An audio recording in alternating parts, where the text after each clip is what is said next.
আসসালামু আলাইকুম, আমি তাহিদুল ইসলাম। এই ভিডিওতে আমি সোয়েলিং এক্সামিনেশন সম্পর্কে দেখাবো। আচ্ছা, তো এখানে এক্সামিনেশনের আগে আমাদের কিছু প্রি রিকুইজিট লাগবে যখন আমরা সোয়েলিং এক্সামিনেশন করব। তো সেক্ষেত্রে কি লাগবে? এটা হচ্ছে একটা সিলিন্ডার যেখান দিয়ে বাহির থেকে লাইট পাস না করবে, বা এটা বাংলা বলে চোঙা। এটা তারপরে হচ্ছে মেজারিং টেপ লাগবে এবং তার সাথে লাগবে হচ্ছে একটা লাইট। আচ্ছা, তো এগুলো হচ্ছে আমাদের হচ্ছে প্রি রিকুইজিট। এরপরে আসলে কি পেশেন্টকে কোনো একটা এক্সামিনেশনের জন্য আমাদের কি করতে হয়? Greetings, introduction, privacy, position and proper exposure, এই জিনিসটা হচ্ছে আমরা মেনটেন করে নিব এবং তারপরে আমরা মূল এক্সামিনেশনে ঢুকে যাব। সো এক্সামিনেশন শুরুর আগে কিছু হিস্ট্রি নিতে হবে পেশেন্টের থেকে, কিছু শর্ট কোশ্চেন আমাদের করতে হবে। সেটা হচ্ছে এটা কতদিন ধরে শুরু হয়েছে, এটা কি, এটার হচ্ছে যে কিভাবে শুরু হয়েছে বা আপনি কিভাবে লক্ষ্য করছিলেন সেটা, এটা কি প্রোগ্রেসিভ কিনা বা দিনে দিনে বড় হচ্ছে কিনা সেই জিনিসটা, এখানে কি ব্যথা আছে কিনা, বা এটা কি মাল্টিপল নাকি হচ্ছে নন মাল্টিপল, বা এটা কি আরো অন্য কোথাও আছে বডির নাকি নাই। নরমালি অন্য কোথাও যদি থাকে তাহলে এটা নরমালি লাইপোমা বা নিউরোফাইব্রোমাকে ইন্ডিকেট করে। আচ্ছা, ইন্সপেকশনের ক্ষেত্রে আমরা কি কি দেখবো? Site, size, shape, surface, number and margin. তো এক্ষেত্রে আমরা সাইটটা যখন দেখবো, সাইটটা আসলে কোন জায়গায় আছে এবং ডিসক্রাইব করার সময় আমাদের এটাই মাথায় রাখতে হবে যে আমরা একটা অন্ধ মানুষকে ডিসক্রাইব করতেছি এরকম, বা যাতে চোখ বন্ধ থাকলেও যাতে সে বুঝতে পারে। সো যদি আমি যদি ধরে নেই যে এই সোয়েলিংটাই হচ্ছে আমার এখানে, তাহলে সেক্ষেত্রে আমরা এইভাবে বলবো যে swelling in the left arm which is almost 2 inch অথবা 5 or 6 centimetre above from the wrist joint. এভাবে বললে যদি আমরা মানে যে কোনো একজন জাস্ট শুনলেও বুঝতে পারবে যে সেটা কোন জায়গায় আছে। তো সেভাবে হচ্ছে আমরা ডেসক্রাইব করবো। এরপর হচ্ছে সাইজ। সাইজটা আমরা সবসময় দুইটা এক্সিসে ক্যালকুলেট করব, একটা লঙ্গিটিউডিনাল একটা হরাইজন্টাল। দুইটা এক্সিসে আমরা ক্যালকুলেট করব। তো সেক্ষেত্রে ইন্সপেকশনের ক্ষেত্রে কিন্তু আসলে সাইজটা এজাম করতে হয় এবং পালপেশনের ক্ষেত্রে সাইজটা অ্যাপ্রোপ্রিয়েটলি মেজার করতে হয়। তাহলে সেক্ষেত্রে আমরা ইন্সপেকশনের ক্ষেত্রে আমরা জাস্ট আমাদের ফিঙ্গারের সাইজ হিসাবে একটু ক্যালকুলেট করে নিলাম। যেমন হচ্ছে এটা মোটামুটি 4 সেন্টিমিটার বা 3 সেন্টিমিটারের মতো আছে। তো এটা আমরা ইয়ে করলাম, তো এদিকেও যতটুকু এতটুকু মোটামুটি এদিকেও আছে। তো এইভাবে হচ্ছে আমরা ব্যাপারটা এজাম করে নিলাম যে এত সেন্টিমিটার বা এত সেন্টিমিটার, এভাবে আমরা বলবো। এরপরে হচ্ছে শেপটা এটা অনেক ধরনের হতে পারে, যেহেতু এটা সোয়েলিং বা একটা লাম। তো সেক্ষেত্রে এটা আমাদের হেমিস্ফেরিক্যাল হতে পারে, ওভাল হতে পারে, বা সার্কুলার হতে পারে, এরকম হতে পারে। হেমিস্ফেরিক্যাল বা সার্কুলার আসলে মূলত যাদের হচ্ছে দুইটা অ্যাক্সিসেই আহ মেজারটা বা সাইজটা সেম থাকে তাদের ক্ষেত্রে। আচ্ছা, এরপর হচ্ছে সারফেসের ক্ষেত্রে আমরা কি কি দেখি? এখানে সারফেসের ক্ষেত্রে আমরা দেখতে পারি হচ্ছে এখানে কালার চেঞ্জ আছে কিনা, স্কার মার্ক আছে কিনা, পাংটাম্প আছে কিনা, এনি এনগোর্জ ভেইন আছে কিনা, বা পালসেশন আছে কিনা, অথবা কোনো ডিসচার্জ আছে কিনা, এগুলো হচ্ছে আমরা সারফেস দেখে বুঝি। যেমন এখানে কালার চেঞ্জের ক্ষেত্রে যদি আমি বলি, যেমন নিভাস যদি কারো থাকে, সেক্ষেত্রে হচ্ছে এটা কালার চেঞ্জ হচ্ছে ব্ল্যাকিশ হয়ে যাবে এবং সেখান থেকে হেয়ার গ্রোথ আসবে, এটা হতে পারে। বা পাংটাম যদি থাকে, নর্মাল এটা সিবেসার সিস্টের ক্ষেত্রে থাকে। বা হচ্ছে যে এখানে যদি এনগোর্স ভেইন থাকে বা রেডিশ কালার থাকে, দ্যাট মিনস এটা অ্যাক্টিভ ইনফ্লামেশনকে ইন্ডিকেট করতেছে। বা পালসেশন থাকলে এখানে হেমানজিওমা হওয়ার পসিবিলিটি আছে, বা কোনো ডিসচার্জ আছে কিনা, ভিতরে অ্যাবসেন্স বা পাজ আছে কিনা, এসব জিনিস আমরা দেখলাম। এরপরে আমরা কি দেখবো? নাম্বার। এটা আসলে এইখানেই আছে নাকি আরো অন্য কোনো জায়গায় আছে, সেই জিনিসটা আমাদের জানতে হবে। ঠিক আছে, যেটা অলরেডি আমরা হিস্ট্রিতেও কম বেশি জানবো, এখানেও আমরা ইন্সপেকশনে দেখবো যে এখানে আশেপাশে আরো কয়েকটা আছে কিনা। আর এছাড়া কি এখানে হচ্ছে আমরা মার্জিনটা দেখবো, মার্জিনটা ইল ডিফাইন্ড না ওয়েল ডিফাইন্ড, যেটা আমরা পরবর্তীতে কনফার্ম হবো পালপেশনে। আচ্ছা, এখন আমরা করবো হচ্ছে পালপেশন। পালপেশনের ক্ষেত্রে আমাদের কি করতে হয়, কি কি দেখি?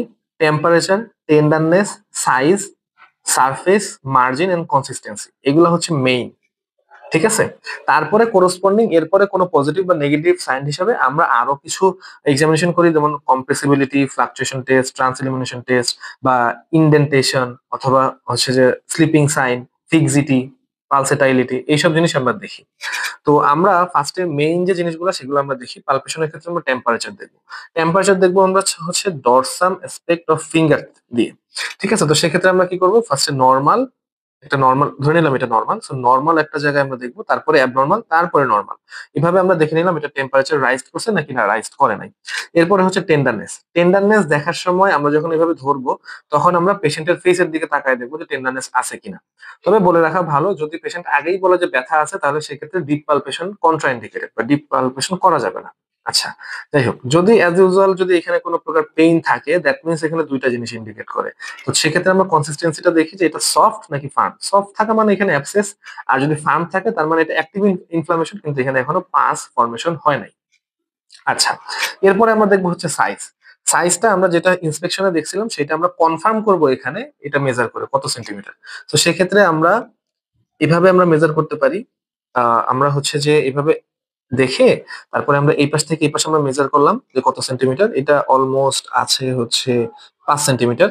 আবার এই পাশেও যদি আমরা দেখি এটাও অলমোস্ট হচ্ছে যে 5 সেন্টিমিটারের মতো আছে, 5 থেকে 6 সেন্টিমিটার এরকম। তো তারপরে আমরা বলবো যে এটার সাইজ হচ্ছে 5 সেন্টিমিটার বাই 6 সেন্টিমিটার এরকম আমরা বলে দিলাম। এরপরে হচ্ছে সারফেস, সারফেসটা আমরা দেখবো যে সারফেসটা স্মুথ নাকি রাফ বা ইররেগুলার।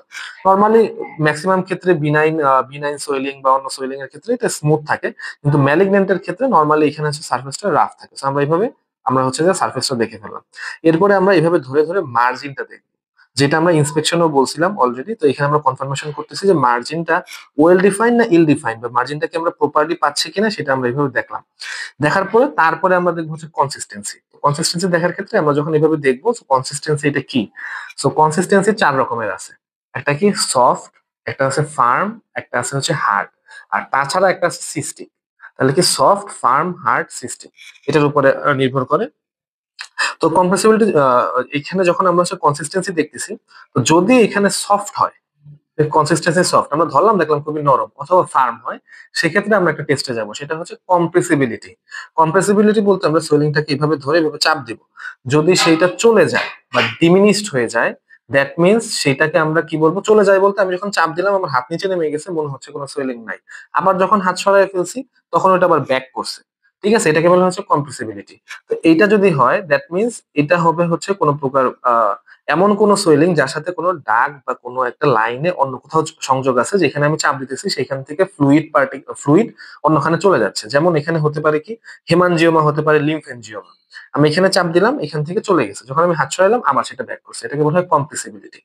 তবে হ্যাঁ, চাপ দেওয়ার পরে হাত সরাইলাম সেটা আসলো না, সেটা কিন্তু রিডিউসিবিলিটি, সেটা কিন্তু হার্নিয়ার ক্ষেত্রে, সেটা এখানে না। আচ্ছা, আর যদি এটা নেগেটিভ হয় যে আমি চাপ দিতেছি কিন্তু যাচ্ছে না, যেমন এটা চাপ দিতেছি যাচ্ছে না, দ্যাট মিনস এটা কি ইন্ডিকেট করতে পারে, এটা ইন্ডিকেট করতে পারে এটা লাইপোমা। ঠিক আছে, এটা হচ্ছে লাইপোমা। তাহলে সেক্ষেত্রে লাইপোমা আবার আমরা কনফার্ম করবো যেটা হচ্ছে আমাদের ফিক্সিটি দিয়ে এবং স্লিপিং সাইন দিয়ে, যেটা আমরা পরবর্তীতে দেখাবো। সো এটা হচ্ছে জিনিস। তো সেক্ষেত্রে এই কম্প্রেসিবিলিটি আমরা কখন করব, যদি এটা সফট বা ফার্ম কনসিস্টেন্সি থাকে তখন। একটা হার্ড সোয়েলিং এর ক্ষেত্রে আমাদের এটা করার কোনোই দরকার নাই, বিকজ হার্ড এটা কোনোভাবেই সম্ভব না। আচ্ছা, সো নর্মালি হচ্ছে যদি আমরা বলি সফট, এটা আমরা কম্পেয়ার করবো হচ্ছে এয়ার লোবিউল দিয়ে। যদি আমরা বলি ফার্ম, সেটা আমরা কম্পেয়ার করবো হচ্ছে এলা অফ দ্য নোজ দিয়ে। এবং যদি হার্ড বলি, হার্ড মানে বোনস, এরকম আমরা ধরবো। এছাড়া আরেকটা আছে, সেটা হচ্ছে সিস্টিক কনসিস্টেন্সি। সিস্টিক কনসিস্টেন্সি যদি আমরা পাই, দ্যাট মিনস আমাদের এটা এরপরে আমাদের এটা কি করতে হবে, তাহলে আমাদের এরপরে এখান থেকে দুইটা টেস্ট করতে হবে। সিস্টিক কনসিস্টেন্সি, সিস্ট আছে এখানে, কোন সিস্ট আছে, তো সেক্ষেত্রে আমাদের ফ্লাকচুয়েশন টেস্ট করতে হবে। ফ্লাকচুয়েশন টেস্ট করার পরে আমরা বাকি টেস্টের দিকে আগাবো। সো ফ্লাকচুয়েশন টেস্টের ক্ষেত্রে আমরা কি করব, এই যে দেখাই, যদি সোয়েলিংটা বেশি বড় হয়, যদি 2 সেন্টিমিটারের বড় হয় তাহলে 4 ফিঙ্গার প্যাটার্ন, যদি 2 সেন্টিমিটারের ছোট হয় তাহলে 3 ফিঙ্গার প্যাটার্ন। ফ্লাকচুয়েশন মানে কি, আমাদের এখানে ফ্লুইড আছে, যেখানে আমরা উপরে চাপ দিব অন্য জায়গায় বা যে কোনো এক জায়গায় আমরা চাপ দিব, পানির মতো ওয়েভ করে গিয়ে অন্য জায়গায় আমরা একটা ফিল করবো, এটাকে বলা হচ্ছে ফ্লাকচুয়েশন। তাহলে সেক্ষেত্রে আমরা কি করব, এইটা যেহেতু 2 সেন্টিমিটারের বেশি, দ্যাট মিনস এখানে 4 ফিঙ্গার আমরা ইউজ করবো, সেটা হচ্ছে এই 4টা আঙ্গুল। এই 4টা আঙ্গুল আমরা ঠিক এইভাবে প্লেস করব। প্লেস করার পরে অবলিকলি আমরা ফিল করব এবং প্রেস দিব, আর অবলিকলি আমরা এটা ফিক্স রাখবো। কিভাবে আমি দেখাই, এই দুইটা, এই হাতের ইন্ডেক্স এবং এই হাতের থাম ফিক্সড। এই হাতের ইন্ডেক্স দিয়ে আমরা এখানে চাপ দিব, এবং এই থাম দিয়ে আমরা ফিল করার চেষ্টা করব যে কোনো ওয়েভ লাগতেছে কিনা। এই যে, ঠিক আছে, আমি কিন্তু এটা দিয়ে ফিল করতেছি আর এটা দিয়ে চাপ দিতেছি, ঠিক একইভাবে এটা দিয়ে চাপ দিব, এটা দিয়ে ফিল করব। এটা হচ্ছে ফ্লাকচুয়েশন, এটা হচ্ছে 4 ফিঙ্গার প্যাটার্ন। আর যদি 2 সেন্টিমিটার নিচে থাকতো তাহলে 3 ফিঙ্গার প্যাটার্ন। সেক্ষেত্রে আমরা কি করতাম, দুইটা আঙ্গুল এভাবে রাখতাম এবং আরেকটা হাতের ইন্ডেক্স দিয়ে আমরা এখানে চাপ দিতাম। তো এখানে চাপ দিলে যদি এখানে কোনো ফ্লুইড থাকতো বা ফ্লুইড থাকে, তাহলে সেটা এই দুই হাতে যে বাড়ি খাবে বা ওয়েভ লাগবে, এটাকে বলা হচ্ছে ফ্লাকচুয়েশন টেস্ট। তো ফ্লাকচুয়েশন টেস্ট নেগেটিভ যদি হয়, সেক্ষেত্রে কি হতে পারে, এটা সিবেসাস সিস্ট হতে পারে অথবা ডারময়েড সিস্ট হতে পারে। ঠিক আছে, সিবেসাস সিস্টটা কনফার্ম করে হচ্ছে কি ইনডেন্টেশন টেস্ট দিয়ে, এন্ড আরেকটা আছে হচ্ছে যে এখানে পাংটাম প্রেজেন্ট থাকে। আর ডারময়েড সিস্টটা এটা কনফার্ম করে হচ্ছে আমাদের বনি ইমপ্রেশন আছে কিনা বা ইন্ডেন্টেশন আছে কিনা সেটা দিয়ে। তো এটা আমরা একটু পরে দেখাচ্ছি। এখন আসি হচ্ছে ফ্লাকচুয়েশন পজিটিভ যদি হয় তাহলে কি আসতে পারে। তো ফ্লাকচুয়েশন যদি পজিটিভ আসে, তাহলে সেক্ষেত্রে এখানে কি হবে, দ্যাট মিনস এখানে একটা ফ্লুইড আছে, ভিতরে ফ্লুইড আছে। তো এরপরে আমাদের নেক্সট আইডিয়া কি থাকবে, যে ফ্লুইডটা কি আসলে হ্যাজি না ক্লিয়ার সেটা দেখার জন্য। সেটা দেখার জন্য আমরা কি করব, ট্রান্স ইলুমিনেশন টেস্ট। ট্রান্সইলুমিনেশন টেস্ট আমরা কি করব, এখানে একটা যে চোঙা বা সিলিন্ডার আমরা এক সাইডে রাখবো, প্লেস করব, এবং আরেক সাইডে আমরা লাইট দিয়ে দেখবো, ঠিক আছে। তাহলে সেক্ষেত্রে আমরা এটা করব 180 ডিগ্রি। 180 ডিগ্রি করার সময় যেহেতু এখানে ছোট সোয়েলিং দেখা যাচ্ছে, তো এখানে আমরা ওইভাবে ফিক্স করতে পারতেছি না। তো যেভাবে যতক্ষণে আমরা ফিক্স করতে পারবো সেই হিসেবে আমরা ধরলাম। তো নর্মালি আরেকটু বড় থাকলে আমরা এইভাবে ধরতে পারি, বা যদি স্কিন থাকে আমরা ধরতে পারি। তো সেক্ষেত্রে প্রথমে আমরা এক সাইড দিয়ে আমরা লাইট দিব এইভাবে, এবং 180 ডিগ্রি, এবং আরেক সাইড দিয়ে এইটা দিয়ে আমরা চোঙা দিয়ে দেখবো। এটাই হচ্ছে প্যাটার্ন এইভাবে। তবে ইন কেস অফ হাইড্রোসিল সেক্ষেত্রে কিন্তু আমরা 180 ডিগ্রিতে দেখি না, তখন আমরা 90 ডিগ্রিতে দেখি। কারণ কি, মাঝখানে টেস্টিস থাকে। আচ্ছা, তো এইখানে যদি আমাদের পজিটিভ থাকে, মানে আমরা যদি এখান থেকে আলো যাওয়ার পরে যদি আমরা এই চোঙা দিয়ে দেখতে পারি, দ্যাট মিনস ভিতরে ক্লিয়ার ফ্লুইড। তো ক্লিয়ার ফ্লুইড কই থাকে, সিস্টিক হাইগ্রোমা, র্যানুলা, মেনিনজিওসিল এবং হাইড্রোসিল, এইসব জিনিসে থাকে। আর যদি এখান দিয়ে আমরা লাইটটা দেখতে না পারি, দ্যাট মিনস এখানে কি হ্যাজি ফ্লুইড কই থাকে, যেমন মাইলো মেনিনগোসিল এখানে থাকতে পারে। আচ্ছা, তো এইভাবে আমরা আগায় যাব। তো এখন হচ্ছে আমরা তো একটা, যখন এইটুকু আমরা এক্সামিনেশন করে ফেলছি, তখন তো আমাদের মাথায় কিছু ডিফারেন্সিয়াল ডায়াগনোসিস বা প্রভিশনাল ডায়াগনোসিস চলে আসছে অলরেডি। তো সেক্ষেত্রে আমরা আরো কিছু কনফার্মেশনের জন্য টেস্ট করব। তো সেই কনফার্মেশন টেস্টের জন্য আমরা কি করতে পারি, সেই সব জিনিসগুলো আমরা একটু আগে বললাম। সেটা প্রথমে হচ্ছে লাইপোমা। লাইপোমার ক্ষেত্রে কি স্লিপিং সাইন আমরা দেখবো। স্লিপিং সাইনটা কিরকম, মিড পয়েন্ট থেকে ল্যাটারাল পয়েন্ট, এই দুইটার মাঝখানে যে ডিস্টেন্স, সেটার ল্যাটারাল 1/3 আমরা আঙ্গুল রেখে ভাবে চাপ দিব। যদি লাইপোমা থাকে তাহলে সেটা এখান থেকে স্লিপ করে সামনের দিকে আগায় যাবে, সেটাকে বলা হচ্ছে স্লিপিং সাইন। এখানে আমরা চাপ দিব। আচ্ছা, তো এটা পজিটিভ হয় মূলত লাইপোমার ক্ষেত্রে। আচ্ছা, এখন আমরা বলছিলাম সিবেসাসিসের ক্ষেত্রে কি ইনডেন্টেশন টেস্ট আমরা বলছিলাম। সো ইনডেন্টেশন টেস্টটা কি আসলে, মানে এটার ভিতরে কোনো সেমি সলিড সাবস্টেন্স আছে। তো সেক্ষেত্রে কি করতে হয়, আমরা ইন্ডেক্স ফিঙ্গার দিয়ে এই যে সোয়েলিংটা আছে এটার উপর এইভাবে চাপ দিব।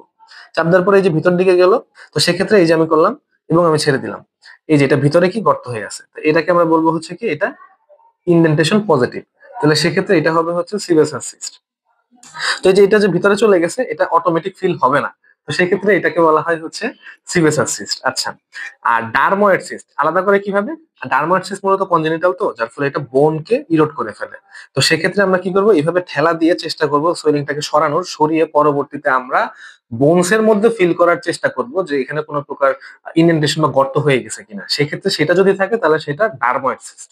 আচ্ছা, এটা গেল। তো আমরা স্লিপিং দেখে ফেললাম, স্লিপিং সাইন, ইন্ডেন্টেশন দেখে ফেললাম, আর হচ্ছে আমরা আরো যে কিছু টেস্ট আছে সেগুলো এখন দেখবো। তো এগুলো দিয়ে আমরা অন্যগুলো আলাদা করলাম, মানে একটা হচ্ছে কি, কনসিস্টেন্সি দেখার পর সেই কনসিস্টেন্সি হিসাবে কিন্তু আমরা আগাচ্ছি। যদি সফট বা ফার্ম থাকে সেক্ষেত্রে আমরা কম্প্রেসিবিলিটির দিকে গেছি, যদি সিস থাকে সেক্ষেত্রে কিন্তু আমরা ফ্লাকচুয়েশন ট্রান্সফরমেশনে গেছি, এবং সেইখানে নেগেটিভ এবং পজিটিভ ফাইন্ডিং এর জন্য আমরা পরবর্তীতে ডিফারেন্সিয়েট করার জন্য ইন্ডেন্টেশনে গেছি এবং স্লিপিং সাইনে গেছি। এখন আমরা দেখবো হচ্ছে ফিক্সিটি। ফিক্সিটিটা মূলত হচ্ছে ওভারলাইন স্ট্রাকচারের সাথে দেখে এবং আন্ডারলাইন স্ট্রাকচারের সাথে দেখে। তো অবশ্যই ফিক্সিটি দেখার সময় আমাদের করতে হবে কি, করসপন্ডিং যে মাসেলটা আছে সেটা টট করতে হবে। তো সেক্ষেত্রে আমরা মাসেলটা টট করার পর তারপরে আমরা দুইটা অ্যাক্সিসে দেখবো। একটা প্রথম অ্যাক্সিস হচ্ছে যে মাসেলের উপরে সোলিংটা আছে সেই মাসেলের অরিজিন এবং ইনসার্শন বরাবর, ধরে নিলাম এই মাসেলের অরিজিন এইখান থেকে, ইনসার্শন এইখানে, সেই বরাবর যেই দিকে অরিজিন ইনসার্শন আছে আমরা সেই দিকে এইভাবে ধরে নাড়াইলাম, এটাকে একদিক। এবং পরবর্তীটা ওই মাসেলের অরিজিন ইনসার্শন বা ডিরেকশনের ঠিক 90 ডিগ্রি অ্যাঙ্গেলে আমরা পরবর্তী এটা করলাম। এমন যদি হয় মাসেলের ডিরেকশন এইরকম, সেক্ষেত্রে কিন্তু আমরা এরকম করবো না। সেক্ষেত্রে আমরা ফার্স্টে এই অবলিকলি করব একটা, তারপরে এইটা 90 ডিগ্রি এইদিকে অবলিক এইটা করব, ঠিক আছে। সবসময় সোয়েলিং এর মুভেবিলিটি বা এখানে হচ্ছে যে ফিক্সিটিটা আমরা দেখা কিন্তু অলওয়েজ কিন্তু আমরা ভার্টিক্যাল হরাইজন্টাল না, এটা মাসেলের ডিরেকশন হিসেবে অ্যাকচুয়ালি। আচ্ছা, তো এই জিনিসটা আমরা দেখলাম। আর এটা হচ্ছে আমরা দেখলাম আন্ডারলাইনিং এর ক্ষেত্রে। আর ওভারলাইনিং এর ক্ষেত্রে আমরা কি স্কিনটা ধরে স্কিন পিঞ্চ করা যায় কিনা সেটা আমরা দেখবো। তাহলে এটা হচ্ছে সুপারফিশিয়াল বা ওভারলাইন স্ট্রাকচারটা এখানে হচ্ছে যে আমরা সেপারেট করতে পারতেছি না সেইটা। তো ওভারলাইন স্ট্রাকচার নরমালি সেপারেট করা যায় না হচ্ছে এপিডার্ময়েড যে সোয়েলিং গুলো আছে, যেমন হচ্ছে সেবাসাসিয়াস, সেই ক্ষেত্রে। আর আন্ডারলাইনিং স্ট্রাকচার যেহেতু ফিক্স থাকে, নরমালি হচ্ছে ম্যালিগন্যান্ট যে সোয়েলিং গুলো আছে সেগুলো।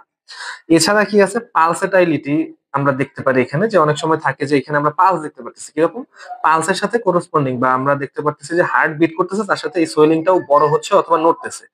এটার ক্ষেত্রে তখন এখানে দুইটা জিনিস হইতে পারে, এক, এটা নিজেই একটা ব্লাড ভেসেলের সোয়েলিং, অথবা এই সোয়েলিংটার নিচেই একটা ব্লাড ভেসেল আছে।